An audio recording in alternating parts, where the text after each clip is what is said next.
In the middle of a freezing Seattle snowstorm, a young street musician in a wheelchair held the pieces of her shattered guitar, while her loyal German shepherd lay whimpering at her side. Moments earlier, 3 rich teens had kicked her dog, destroyed her guitar, and pinned her wheelchair to the ground.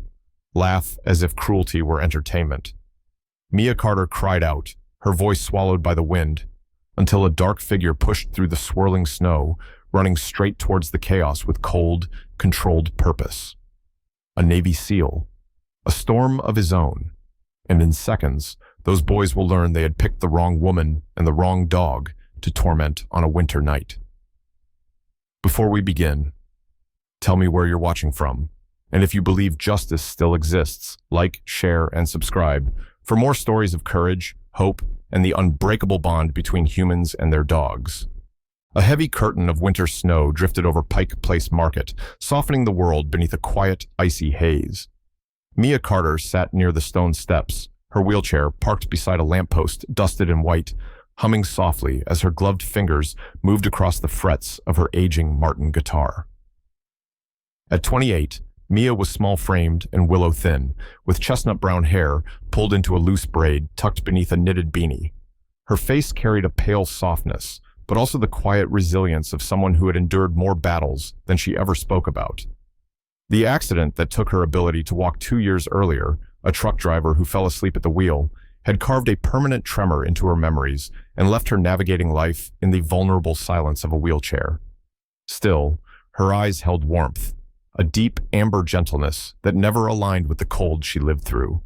Music was the last piece of her that still felt alive, the one thing the world had not yet stolen from her. Beside her, Rocky lay on his belly, alert even while resting.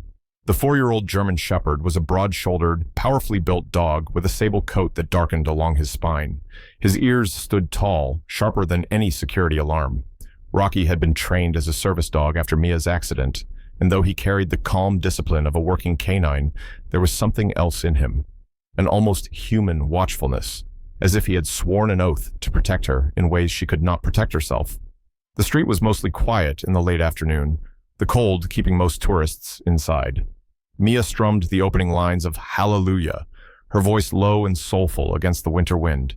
Her fingers ached with the kind of deep sting that came from hours of playing in freezing temperatures, but she kept going. Every note mattered, every dollar mattered. She breathed into the song, letting it fill the lonely space between her and the world. Then the mood changed, sharply, like a string snapping inside the air. A loud burst of laughter cut through the snowfall. 3 young men stumbled out of a bar on the corner, cheeks flushed from alcohol, voices too loud for the empty street. The first was Blake Thornton, tall and athletic with meticulously styled blonde hair, sharp cheekbones, and an arrogance polished by a lifetime of privilege. At 21, Blake had the kind of wealth that made consequences optional and cruelty entertaining. His navy peacoat was designer, his boots spotless despite the slush on the ground. The second boy, Aiden Cole, was heavier, with broad shoulders stuffed awkwardly inside a padded bomber jacket. He had a round, ruddy face and dark eyes that flickered with uncertainty. Someone who followed trouble more than he created it, though he never resisted it. The third, Ryan Baxter, was wiry and jittery, with freckles across his nose and a red beanie pulled down almost to his eyebrows. His phone was already in his hand, because filming Mia seemed funnier to him than the cold air biting at his skin. "There she is," Blake smirked, nodding toward Mia as she played. "Seattle's frostbitten princess." Ryan snickered and began recording, zooming in on Mia's face. "Smile for the camera, sweetheart." Aiden, emboldened by the others, stepped forward and kicked the metal tip jar beside Mia's wheel. Coins scattered across the snow like tiny explosions of silver. Mia froze mid-strum. "Please, please don't. I'm just trying to..." "Trying to what?" Blake interrupted, swaggering forward. "Trying to make a living off pity? Cute." His voice dripped superiority, every word sharpened by the entitlement in his bones. Ryan hooted at that, wiping melting snow from his phone screen while recording Mia's growing panic. Aiden shifted behind them, torn between discomfort and wanting to impress Blake. Rocky rose immediately, body stiffening. A low growl rumbled in his chest, the kind that carried a warning rather than anger. Mia touched his back, gently whispering, "It's okay, buddy. Just stay with me." She hated conflict, hated drawing attention to herself, But her heart was thundering now, each beat louder than the last. She curled her fingers protectively around the neck of her guitar. The wooden instrument meant more to her than any stranger could ever understand. Its warm tones had pulled her through the darkest nights after her accident, when loneliness pressed so hard on her chest she could barely breathe. It was not just an object. It was her voice.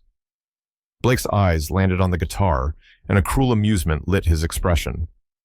"That thing looks expensive," he said, stepping closer. "Funny, I didn't know begging paid so well." Mia shook her head quickly, gripping the guitar tighter. "Sir, please, don't touch it, please."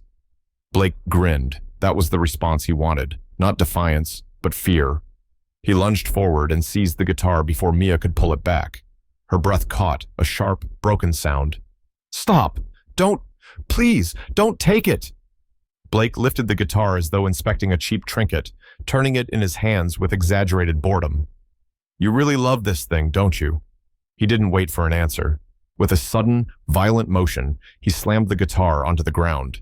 The crack echoed like a gunshot. The wooden body split apart, fragments skidding across the snowy pavement.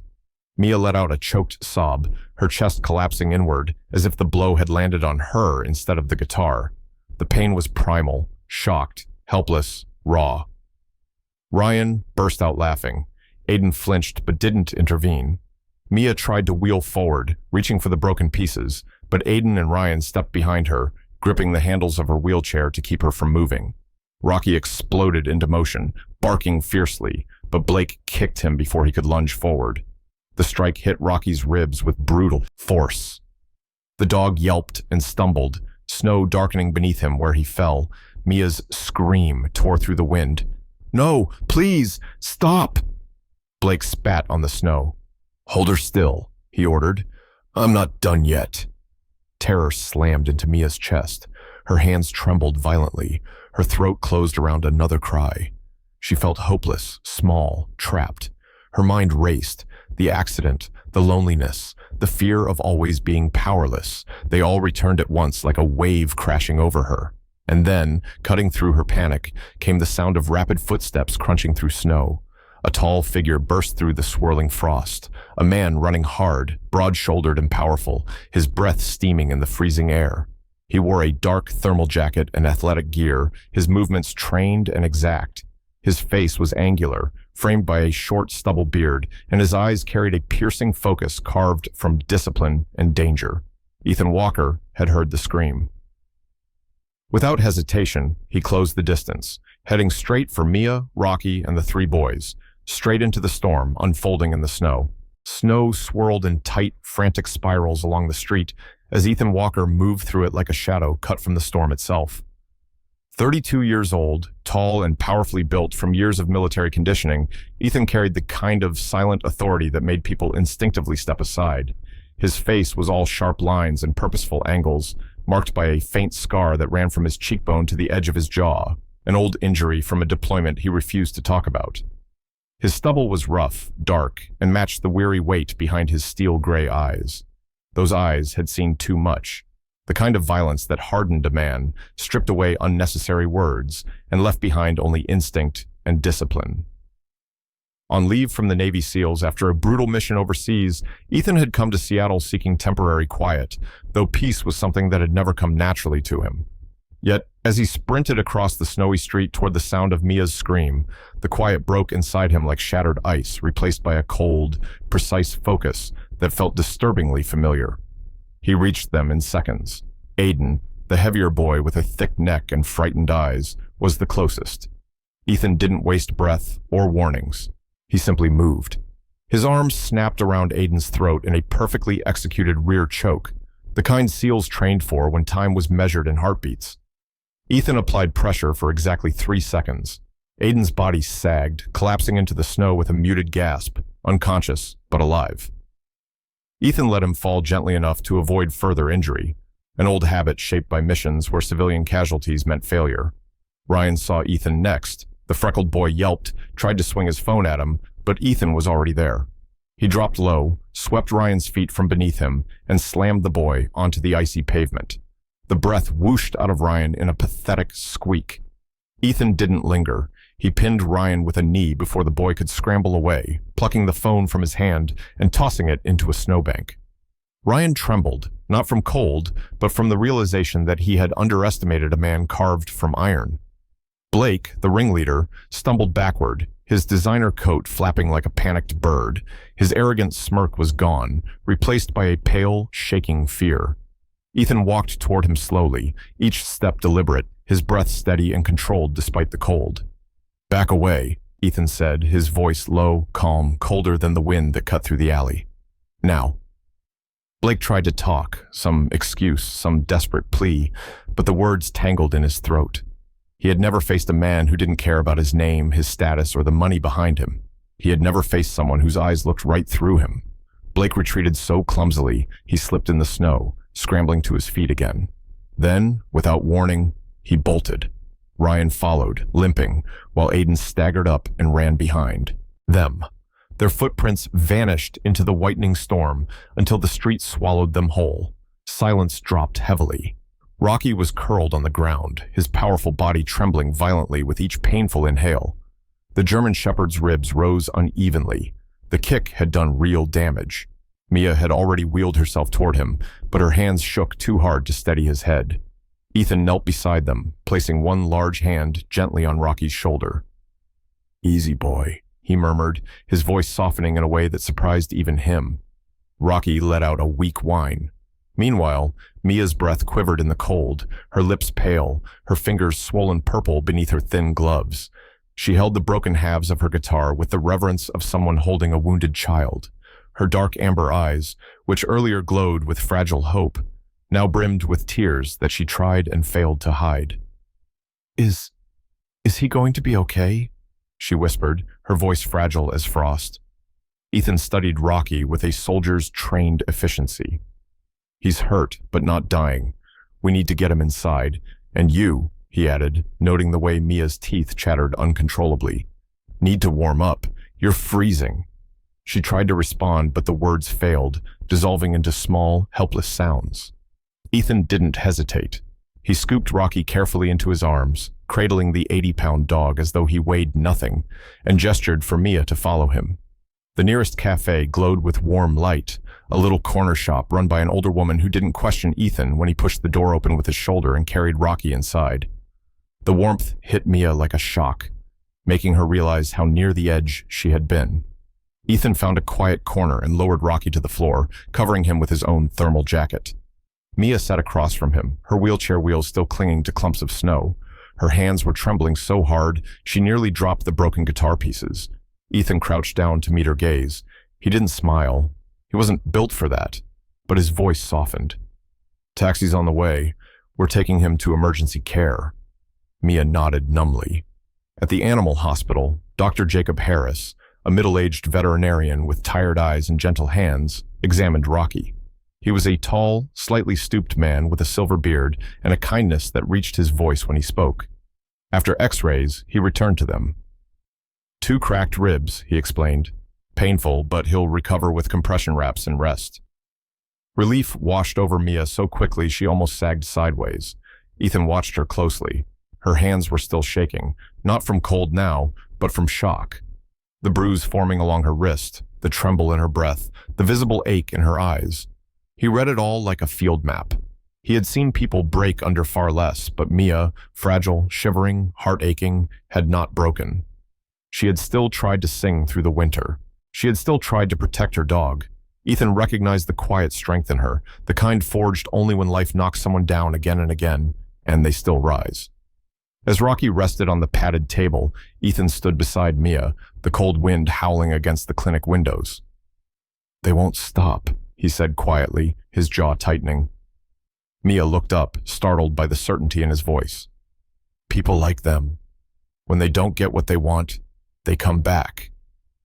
Mia swallowed hard, her voice barely above a whisper, as she recounted the small humiliations she had endured over the years, little cruelties, mocking laughter, the accident that stole her mobility and reshaped her entire life. Ethan listened without interrupting, and in the silence that followed, he realized something unexpected. Mia Carter was the kind of person the world had tried to break many times, and yet, even in the snow, she still sang. And that, to Ethan Walker, was reason enough to stay. Cold air clung to the Seattle streets like a second skin as Mia Carter wheeled herself toward the police station, her exhaustion sinking deeper with every push of her hands. The night had grown harsher, the snow sharper, the wind colder, as though the city itself were bracing for something it didn't want to witness. Her cheeks still burned from the sting of humiliation, and her heartbeat kept replaying the moment Rocky cried out beneath Blake's kick. By the time she entered the precinct lobby, her fingers were numb enough that she struggled to sign her name on the clipboard.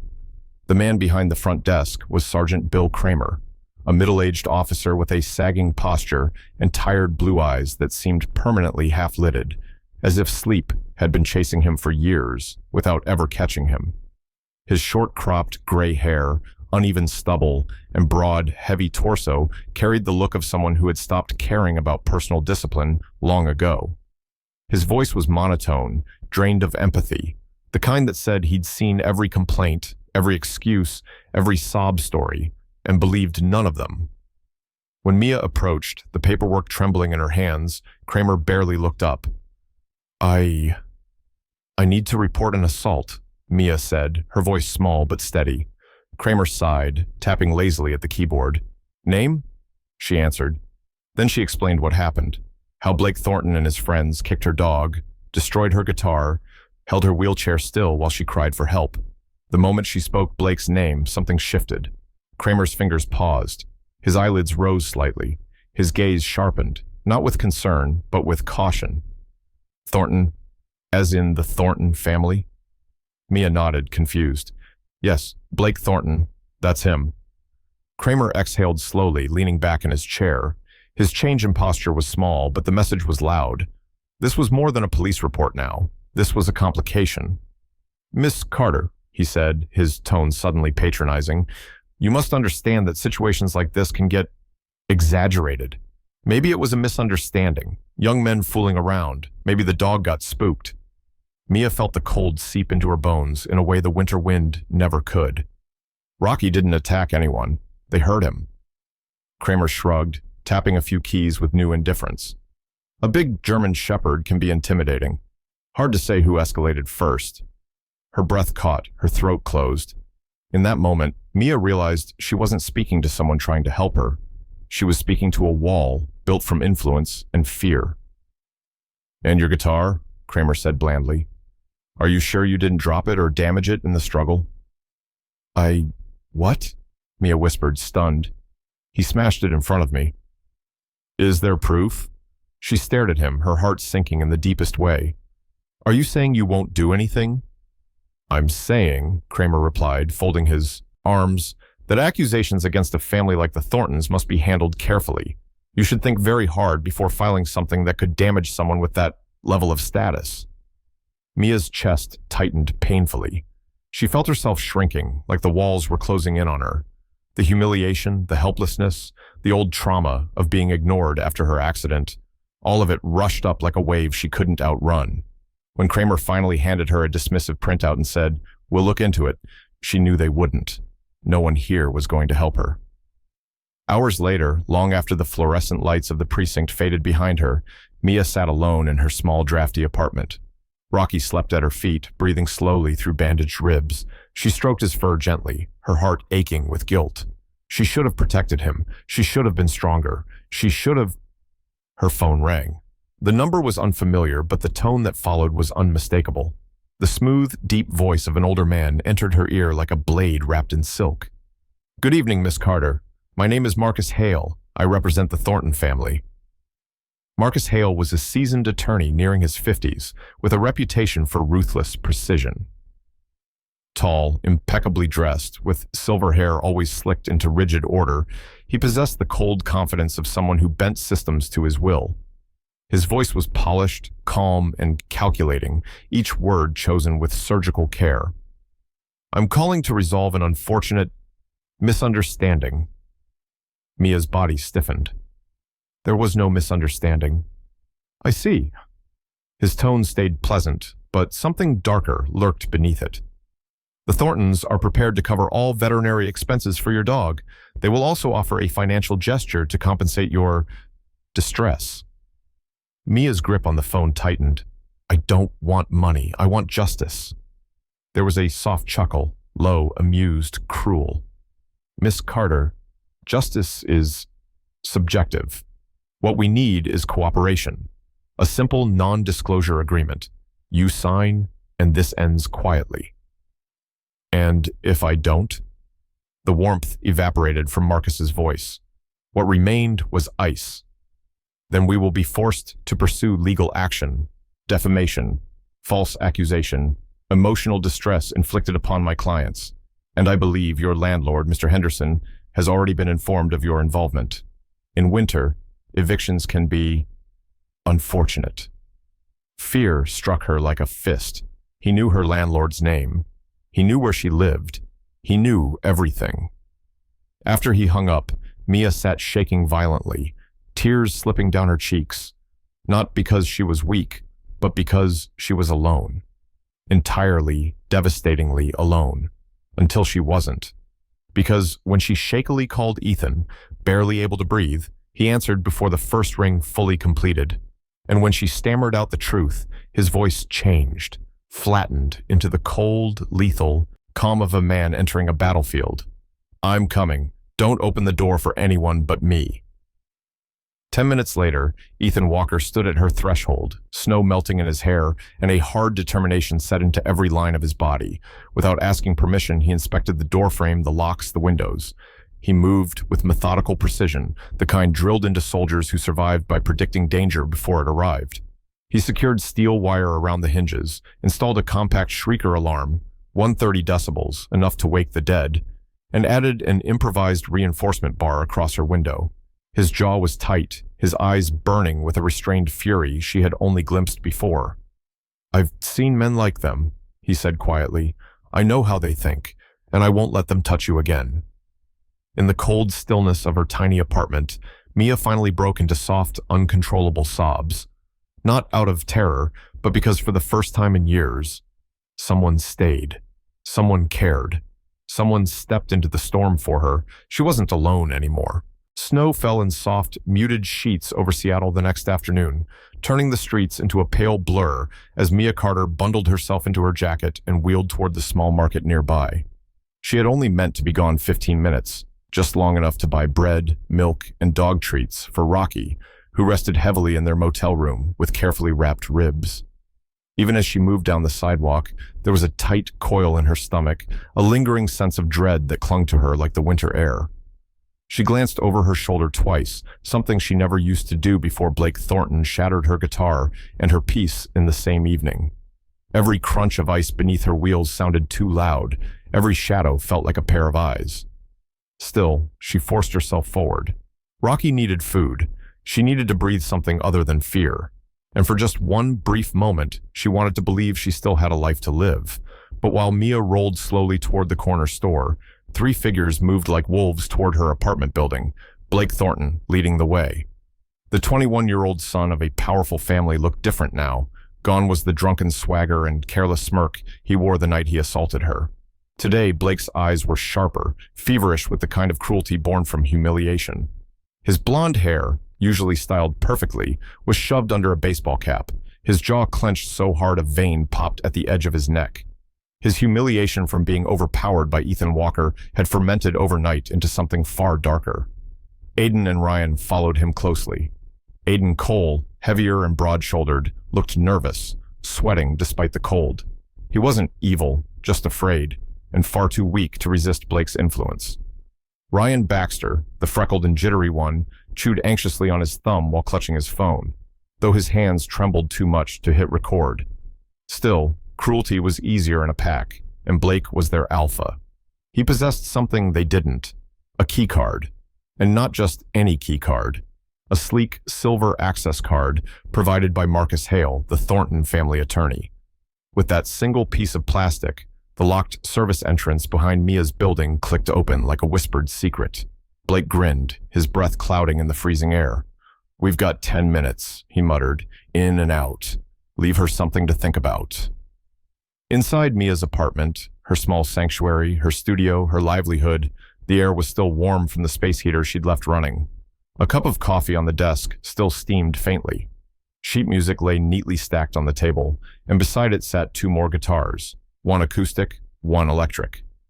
Blake reached for the acoustic first.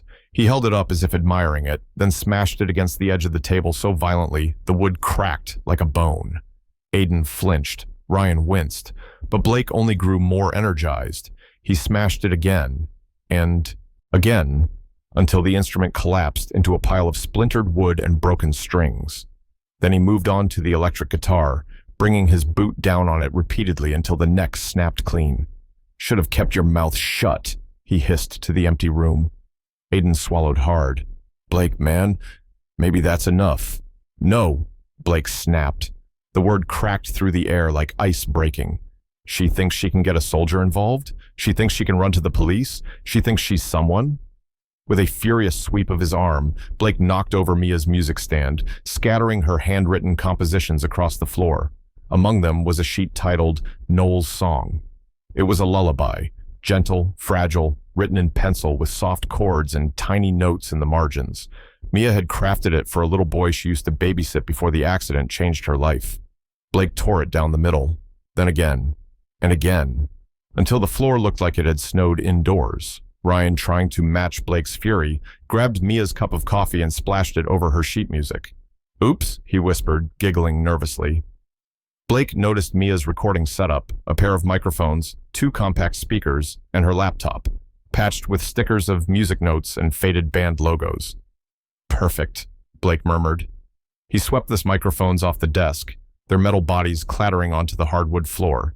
He kicked over the speakers. Then, with a slow, deliberate step, he placed all his weight onto Mia's laptop. The crack of the screen sounded like a scream. He stomped again until the casing bent, the keys popped off, and fragments of the hard drive scattered like shattered glass.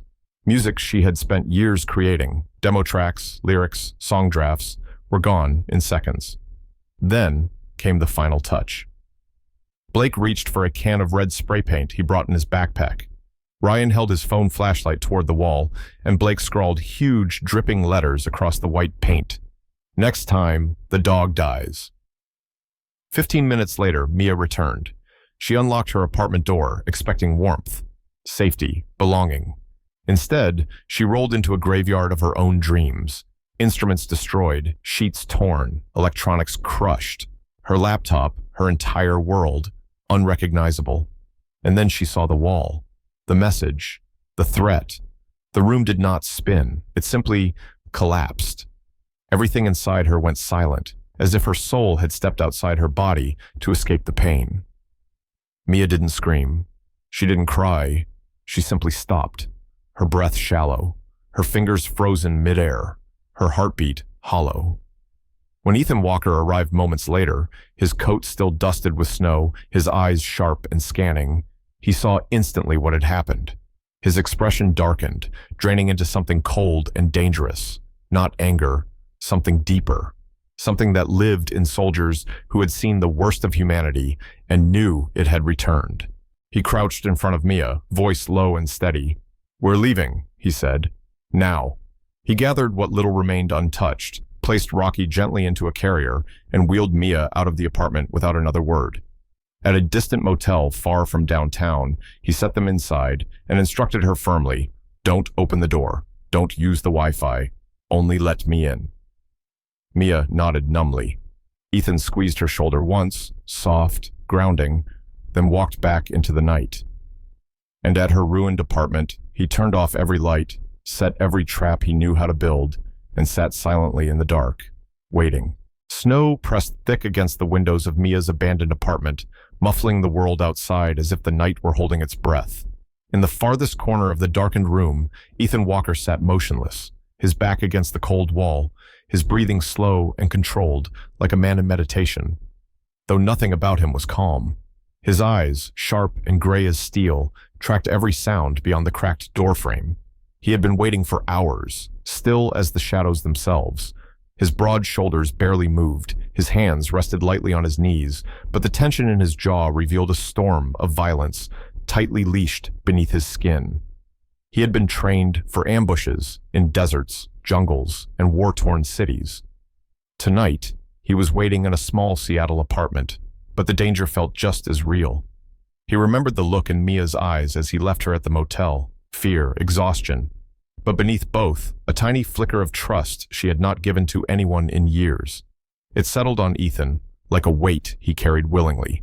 He would break before he let anything or anyone touch her again. Snow crunched faintly outside the alley. Ethan lifted his head, footsteps, 3 sets, moving with clumsy urgency. Then a voice, harsh and hushed. Blake Thornton. The name itself felt like a blade Ethan was ready to break in half. Blake approached the back door, pulling his coat tighter around his lean, athletic frame. At 21, Blake was handsome in the polished, privileged way of rich family heirs. Straight blonde hair that fell over his forehead, sharp jawline, features too pretty to match the ugliness inside him. But tonight, his eyes were dark, twitching with greed and anticipation. Marcus Hale had fed him lies, that Mia had run off in fear, that her dog was left alone and vulnerable. And Blake, driven by wounded pride and a festering hatred of anyone who defied him, swallowed every word. Behind him trudged Aiden Cole and Ryan Baxter. Aiden, broad-shouldered and thickly built, shivered constantly, fear written all over his round face. His dark hair was hidden under a wool cap, and his breaths came out in anxious puffs. Ryan, thin and restless, with freckles dusting his pale skin, kept hugging himself for warmth, his knees knocking together as if the cold were poisoning his bones. Neither wanted to be here, but Blake's dominance tightened around them like chains. "The dog's alone," Blake hissed, gripping the stolen keycard. "He's ours tonight. No witnesses." A chill that had nothing to do with winter settled over the hallway as he swiped the card. The lock clicked, opening into utter blackness. Blake smirked. Perfect. Inside, the apartment swallowed them whole. The silence was eerie, like a breath held too long. "Turn on your flashlights," Blake muttered. "I can't see." That was the mistake. The instant 3 phone flashlights cut through the dark, Ethan moved. He came from the left, silent, fast, unstoppable. Aiden didn't even turn before Ethan's arm snaked around his neck in a rear choke. Ethan applied controlled pressure, just enough to drop the heavier boy unconscious in under 3 seconds. Aiden collapsed with a soft thud, his phone clattering across the floor. Ryan spun with a choked cry, but Ethan was already behind him. He grabbed Ryan's wrist, twisted, and locked his arm behind his back in a joint hold precisely calibrated to immobilize without breaking bone. Ryan whined pathetically, his whole body trembling. Ethan moved like a machine. He zip-tied Ryan's wrists and ankles in under 5 seconds, rolling him onto his side like discarded trash. Then Ethan rose and switched on the apartment lights. The sudden blaze of white stabbed into Blake's eyes. He staggered backward, blinking rapidly. When his vision cleared, what he saw drained all color from his face. Aiden, unconscious. Ryan, bound and gagged. Ethan Walker, standing in the center of the room, every muscle coiled, eyes burning with the cold fury of a man who had survived too many wars to fear another fight. "You came back," Ethan said quietly. Blake tried to hide the tremor in his voice. You're insane. You ambushed us." "You broke into a disabled woman's home," Ethan countered. 3 times. Blake grabbed a broken piece of wood from Mia's destroyed desk, waving it with trembling bravado. "Stay back! I swear, I'll kill you." Ethan stepped forward, unhurried. Blake swung the wooden shard with all the desperation of a cornered animal. Ethan sidestepped, grabbed Blake's wrist, twisted, and with a sickening crack that echoed through the room, Blake screamed and collapsed, clutching his shattered hand. Ethan didn't flinch. He picked up the fallen phone, pressed 911, and spoke in a controlled breath. "My name is Ethan Walker. I'm reporting a break-in. 3 intruders. I defended myself. Send officers and medical." Minutes later, flashing red and blue lights washed into the windows. A woman in her mid-40s entered the apartment first. Detective Elena Ruiz, sharp-eyed, short black curls, athletic build, expression carved from experience. Her honey-brown skin contrasted with the cold blue light of the hallway. She had the presence of someone who had stared evil in the face many times and learned to recognize its footprints instantly. Her gaze swept the room. 3 restrained suspects, walls stained with red spray paint threats, broken instruments, destroyed equipment, security footage from hallway cameras Ethan had already cued on Mia's TV, and Ethan Walker, tall, bruised, holding his military ID calmly in one hand. Detective Ruiz needed less than 10 seconds to understand everything. Blake and his friends were arrested on the spot, charged with assault, trespassing, property destruction, threatening an animal, and attacking a disabled person. Blake cried, begging for his father. Aiden whimpered. Ryan gagged on, fear. Ethan remained silent until the last squad car pulled away. Only then did he return to the motel. He entered the small room quietly. Mia sat on the bed, wrapped in a borrowed sweater, Rocky lying beside her with his head gently resting on her knee. When she saw Ethan's bruised shoulder and the faint scrape along his jaw, her breath caught. You saved what was left of my life," she whispered, voice breaking. Rocky nudged her hand, as if agreeing. Ethan lowered himself onto the edge of the bed, his voice soft and steady. "In this storm, you are not alone." Snow fell silently outside, but inside the small motel room, for the first time in years, Mia felt warmth. Not from heaters or blankets, but from safety she had thought she would never feel again. In the quiet after the storm, when the snow finally settled and justice found its voice, Mia realized something profound. Perhaps the greatest miracle is not the absence of suffering, but the presence of someone who refuses to let you face the darkness alone. Some call it luck, some call it fate, but many believe it is God placing the right people in our path at the exact moment we need them most. Ethan's arrival wasn't just timing. Rocky's loyalty wasn't just instinct. Mia's courage wasn't just strength. They were reminders, gentle, quiet reminders, that even in the coldest nights of our lives, God works through ordinary people to deliver extraordinary mercy. Sometimes through a stranger, sometimes through a loyal dog, sometimes through the unexpected bravery hidden inside our own hearts. And maybe, just maybe, the broken things in our life, shattered music, lost years, silent prayers, are the very places where God's light enters first. Because miracles don't always come as thunder or angels. Sometimes they arrive as a soldier knocking on your door, a friend holding your hand, or a dog resting its head quietly on your knee. As you go back to your daily life, may this story remind you that you are never walking alone, even when the world feels cold. Before you go, if this story touched your heart, even a little, please like, share, and leave a comment about where you're watching from. And if you believe that God still moves in mysterious ways, that miracles still find the weary, and that kindness can still change a life, then subscribe to the channel so we can continue sharing these stories of hope, faith, and the unbreakable bond between people and the animals God places in their care. May God bless you, protect your family, and guide you through every storm you face. Amen.